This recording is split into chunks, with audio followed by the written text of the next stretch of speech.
एक समय की बात है, विजयपुर नाम का एक राज्य था। यह राज्य अपनी समृद्धि और शांति के लिए प्रसिद्ध था। वहां राजा विजय राज करते थे। वह एक महान और बुद्धिमान शासक थे। राजा विजय अपनी दया और न्याय के लिए जाने जाते थे। उनकी न्यायप्रियता की कहानियां दूर दूर तक फैली हुई थीं। उन्हें अपनी प्रजा की बहुत परवाह थी। वह हमेशा उनकी भलाई के बारे में सोचते थे। राजा विजय एक भव्य महल में रहते थे, जो उनकी शक्ति और वैभव का प्रतीक था, लेकिन अक्सर अपने राज्य का दौरा करते थे। वह अपने लोगों के बीच रहना पसंद करते थे। वह अपनी प्रजा को देखना चाहते थे और उनकी जरूरतों को समझना चाहते थे।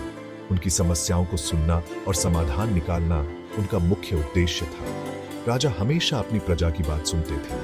वह उनकी समस्याओं को ध्यान से सुनते और समाधान निकालते थे। वह किसी की भी मदद करते थे जिसे जरूरत होती थी। उनकी उदारता के किस्से हर जगह मशहूर थे। उनका मानना था कि एक सच्चा राजा अपनी प्रजा की सेवा करता है। सेवा ही उनका धर्म था। प्रजा अपने राजा से बहुत प्यार करती थी। वे उनके प्रति अत्यंत सम्मान और स्नेह रखते थे।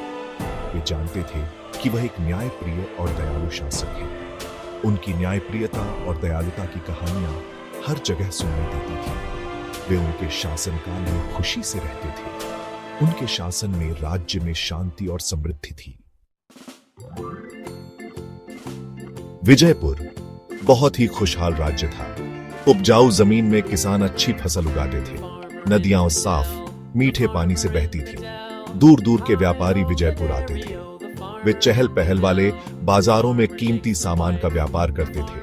कलाकार और संगीतकार गलियों को जीवंत प्रदर्शनों से भर देते थे। विजयपुर के बच्चे शाही स्कूलों में जाते थे। वे इतिहास, गणित और कला के बारे में सीखते थे। राज्य शिक्षा और ज्ञान को महत्व देता था। राजा विजय बाजारों में घूमते थे, अपनी प्रजा की खुशियों भरी बातें सुनते थे। उन्हें यह जानकर संतोष होता था कि उनका राज्य समृद्ध है। एक साल विजयपुर में भयंकर सूखा पड़ा। बारिश नहीं हुई और नदियां सूखने लगी। कभी उपजाऊ जमीन बंजर हो गई और चिलचिलाती धूप में फट गई। फसलें मुरझा गईं और सूख गईं, जिससे अन्न भंडार खाली हो गए। विजयपुर के लोग, जो कभी खुश और समृद्ध थे, अब भूख और निराशा का सामना कर रहे थे। कभी खुशियों से भरी रहने वाली सड़कों पर अब चिंतित चेहरे दिखाई दे रहे थे। बच्चों की हंसी की जगह भूखों का रोना सुनाई दे रहा था। राजा विजय का हृदय अपनी प्रजा की पीड़ा देखकर दुखी हो गया। वह जानते थे कि उन्हें जल्दी से कोई उपाय ढूंढना होगा। भाग 4। राजा का समझदारी भरा फैसला। राजा विजय ने अपने विशाल दरबार में एक सभा बुलाई। दरबार में सभी प्रमुख मंत्री और अधिकारी उपस्थित थे। उन्होंने धैर्यपूर्वक किसानों की दुख तकलीफें सुनी। किसान अपनी समस्याओं को लेकर बहुत चिंतित थे। एक बूढ़े किसान ने चिंता से झुर्रियों से भरे चेहरे के साथ पड़ोसी राज्य से मदद मांगने का सुझाव दिया। उसकी आवाज में गहरी चिंता थी। उसने अपने समृद्ध पड़ोसियों से अनाज खरीदने के लिए राज्य के सोने का उपयोग करने का प्रस्ताव रखा। यह एक साहसिक योजना थी। इस तरह वे सूखे की समाप्ति तक लोगों का पेट भर सकते थे। यह योजना लोगों के लिए राहत का एक बड़ा स्रोत हो सकती थी। राजा विजय ने सुझाव पर विचार किया। उन्होंने सभी संभावनाओं पर गहराई से सोचा। वह जानते थे कि राज्य के धन का उपयोग करना एक कठिन निर्णय था, लेकिन यह समय की मांग थी। लेकिन वह यह भी जानते थे कि उनकी प्रजा का जीवन सोने से ज्यादा कीमती है। उनकी प्रजा की भलाई सबसे महत्वपूर्ण थी। राजा ने बूढ़े किसान का सुझाव मानने का फैसला किया। यह एक समझदारी भरा निर्णय था। उन्होंने अपने विश्वसनीय सलाहकारों को सोने के साथ पड़ोसी राज्य में अपनी प्रजा के लिए भोजन सुरक्षित करने के लिए भेजा।